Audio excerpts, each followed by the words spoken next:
তুলনামূলক কিছুটা ধীর গতিতে হ্রাস পাচ্ছে। আগামী 24 থেকে 72 ঘন্টায় আবহাওয়া সংস্থার সাম্প্রতিক তথ্য অনুযায়ী মাঝারি থেকে ভারী বৃষ্টিপাতের সম্ভাবনা রয়েছে, যার তীব্রতা গত কয়েকদিনের তুলনায় কম, কিন্তু পুনরায় কিছুটা বৃদ্ধি পাওয়ার সম্ভাবনা রয়েছে।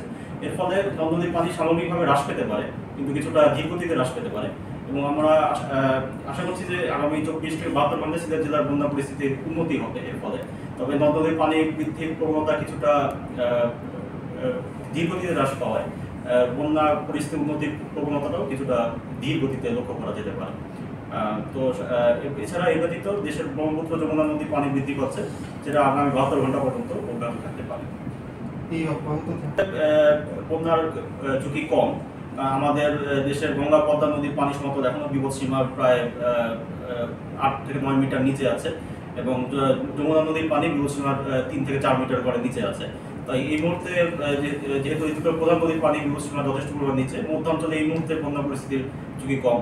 আর বর্ষার মৌসুম এখনো পুরোপুরি বিস্তার লাভ করেনি।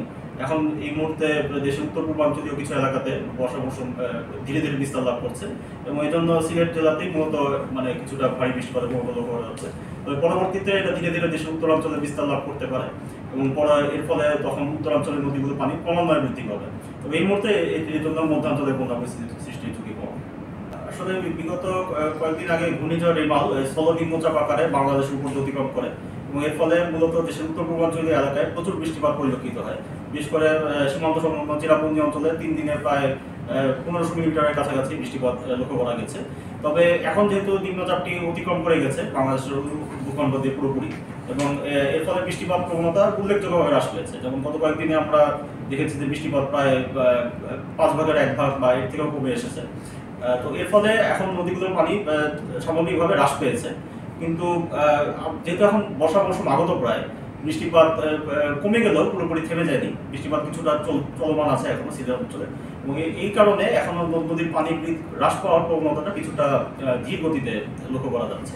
তো আপাতত বর্তমানের পরিস্থিতি আরো খারাপ হওয়ার সংখ্যা এই মুহূর্তে কম, তবে উন্নতির গতিটা কিছুটা ধীর গতিতে হয়তো লক্ষ্য করা যেতে পারে। এবং যেহেতু বর্ষা মৌসুম আগত প্রায়, সামনে বৃষ্টিপাত আরো একটু বাড়ার সম্ভাবনা রয়েছে, এবং এর ফলে নদীর পানি কিছুটা বাড়তে পারে। তবে এর ফলে আপাতত তেমন কোনো বড় ধরনের বন্যা ঝুঁকি আমরা লক্ষ্য করছি।